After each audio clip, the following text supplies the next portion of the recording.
Hello বন্ধুরা, তোমরা সবাই কেমন আছো? দেখো এখানে একটা কোশ্চেন নিয়েছি, এটা যে ভেক্টরের চ্যাপ্টার থেকে। কোশ্চেনটা কী বলেছে দেখো, যে P Q and R are three coplanar forces acting at a point and are in equilibrium given P equal to 1.931 kg weight, আর দেওয়া আছে sine theta one equal to কত দেওয়া আছে 0.9659, the value of R is kg ওয়াটে বার করতে হবে। দেখো বন্ধুরা, এখানে যে ভাষাগুলো বলা যায় এগুলো আমরা জেনে নিই, তারপর কনসেপ্টটা থিওরির পার্টটা ক্লিয়ার করার পর আমরা অঙ্কটা ভালো করে করবো। যে কোপ্ল্যানার ফোর্সেস, কোপ্ল্যানার মানে যেটা একই তলে ক্রিয়া করবে। যেমন ধরো এখানে তিনটে ফোর্স বললাম, ধরো এই একটা, ধরো এটা পি বললাম, ধরো এই একটা বললাম কিউ, আর এই একটা বললাম আর। দেখো তাহলে এই যে তিনটে ফোর্স কী করছে, এই মোবাইলের উপরই ক্রিয়া করছে, মানে এটা একটা কোপ্ল্যানার মানে একই তলের মধ্যে ক্রিয়া করছে। আর বলছি অ্যাট এ পয়েন্ট মানে এই পয়েন্টের মধ্যে ক্রিয়া করছে তিনটে ফোর্স, ঠিক আছে। বলছি তিনটে ফোর্সের দরুন এখানে যে বস্তুটা আছে সেটা কী অবস্থায় আছে, ইকুইলিব্রিয়াম। ইকুইলিব্রিয়াম মানে কি, সাম্য অবস্থায় আছে। সাম্য অবস্থা মানে কি, মনে করো এখানে একটা বস্তু আছে এম ভরের বস্তু, তাহলে এর ওজন কোন দিকে ক্রিয়া করবে, নিচের দিকে এমজি হবে, আর দড়ির টেনশন উপর দিকে টি হবে। তাহলে টি ইকাল টু যখন এমজি হবে তখন বস্তুটা কী অবস্থায় থাকবে, সাম্য অবস্থায় থাকবে। তার মানে এখানেও বস্তুটা কী অবস্থায় আছে, সাম্য অবস্থায় আছে। তাহলে বলছি আর এর ভ্যালু বার করবো, তো কীভাবে বার করবো? দেখো এর জন্য আমরা একটা কনসেপ্ট লাগাবো, সেটা হচ্ছে ল্যামির উপপাদ্য। দেখো ল্যামির উপপাদ্য কী হয় আগে আমরা কনসেপ্টটা জেনে নিই, তারপরে তাহলে আমরা অঙ্কটা কী করতে পারবো, ইজিলি সলভ করতে পারবো। দেখো ইজি, ল্যামির উপপাদ্য একবার বুঝে নাও, দেখো অ্যাপ্লাই করা প্রচুর ইজি হয়ে যাবে। মনে করো এরকম তিনটে কোপ্ল্যানার ফোর্স, আমি ছবিটা আরেকবার রাখছি। তাহলে এটা বললাম পি, এটা বললাম ধরো কিউ, আর এটা কি বললাম বন্ধুরা আর। এই তিনটে বলের ক্রিয়ায় যদি একটা বস্তু সাম্য অবস্থায় থাকে তাহলে তখন আমি কী করতে পারবো, ল্যামির উপপাদ্য লাগাতে পারবো। তো এই অ্যাঙ্গেলটাকে ধরে নাও আলফা, আচ্ছা এই অ্যাঙ্গেলটাকে ধরে নাও বিটা, আর এই অ্যাঙ্গেলটাকে ধরে নাও গামা। তো ল্যামির উপপাদ্য কী বলছে দেখো, বলছে এইভাবে লিখতে পারি আমরা, যদি সাম্য অবস্থায় থাকে বলছে পি বাই সাইন বিটা। তার মানে দেখো যখন আমি পি ভেক্টর নেব তাহলে এর বাকি দুটো ভেক্টরের যে মধ্যবর্তী অ্যাঙ্গেল হবে তার সাইন রেশিও নিতে হবে, তাহলে এই জন্য নিলাম সাইন বিটা। এবার দেখো যদি আমি কিউ নিই তাহলে কিউ, তুমি নিজেই বলতে পারবে। তবে যখন কিউ নেব তাহলে এর বিপরীত দিয়ে দুটো ভেক্টর কী আছে বলো, একটা পি আছে আর একটা কী আছে, আর আছে। তাহলে এটা কী হবে বলো, এদের মধ্যবর্তী অ্যাঙ্গেল সাইন গামা। আচ্ছা লাস্ট কী আছে বলো, লাস্টে দেখো আর আছে, তাহলে আর সমান ইকাল টু, তাহলে আর ইকাল টু কী হবে, বাকি দুটো ভেক্টরের মধ্যবর্তী অ্যাঙ্গেল, তাহলে কিউ আর পি এর মধ্যবর্তী অ্যাঙ্গেল কত, আলফা। তাহলে এটা কত হবে, সাইন আলফা।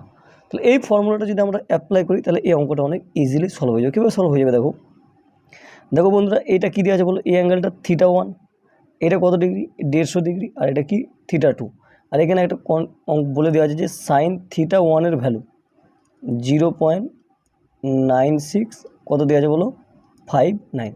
দেখো ল্যামির উপপাদ্য এখানে লাগাও, তাহলে কার মান বার করতে বলেছে, আর এর মান বার করতে বলেছে। তাহলে আমরা দুটো ফোর্সের ইকুয়েশন লাগালে হয়ে যাবে। দেখো যদি আমি লিখতাম পি বাই, দেখো আমার এখানে থিটা টু আমার দেওয়া নেই, যেহেতু থিটা টু দেওয়া নেই তাহলে আমি সাইন থিটা টুর ভ্যালু বার করতে পারবো না।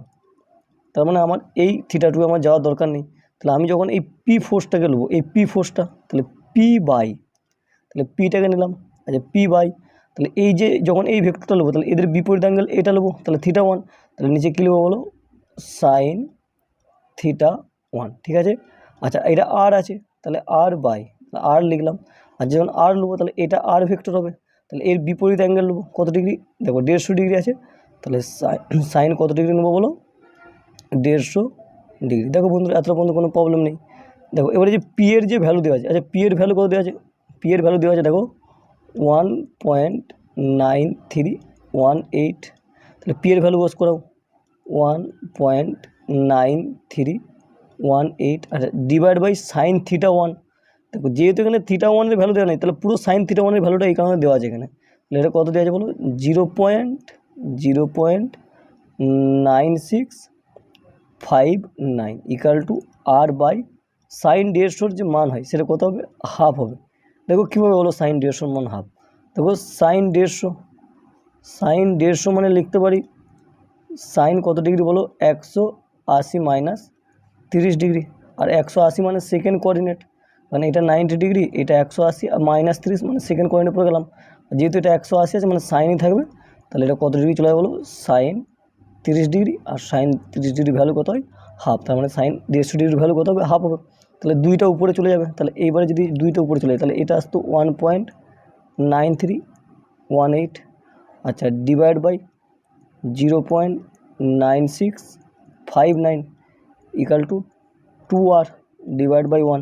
দেখো এবার এবার 2 দিয়ে গুণ করো, তাহলে আর ইকাল টু কত হবে বন্ধুরা, আর ইকাল টু হয়ে যাবে 1.9318, আর এইটাকে আমি 2 দিয়ে গুণ করবো, দেখো 2 দিয়ে পাশে গুণ করো 0.9659 ইন্টু 2, আচ্ছা 9 দুগুণে কত হবে বলো 18, 5 দুগুণে 10 আর 1 11, 6 দুগুণে 12 হাতে 1 মানে 13, আর 9 দুগুণে 18 হাতে 1 ছিল মানে 19, তাহলে এটা হয়ে গেল 19 হয়ে গেল। আর কটার পর 10 4টের পর, তাহলে এটাও যেটা আসছে দেখো নিচে যেটা আসবে তাহলে এটাও সেম আসবে 1.9318, তাহলে এটা কী হয়ে যাবে কেটে যাবে, মানে কেটে কত আসবে 1, তার মানে আর এর যে ভ্যালু কত হবে সেটা কত হবে 1 কেজি ওয়াট। তাহলে অপশান কী হবে সি। আশা করছি বন্ধুরা কনসেপ্টটা বুঝতে পেরেছো। দেখো যা যা যাবতীয় কনসেপ্ট ছিল যে আমরা কীভাবে সলভ করলাম, কীভাবে ল্যামের উপপাদ্য লাগালাম, আশা করছি বুঝতে পেরেছো। ভালো লাগলে লাইক অ্যান্ড শেয়ার করে দিও। Thank you very much.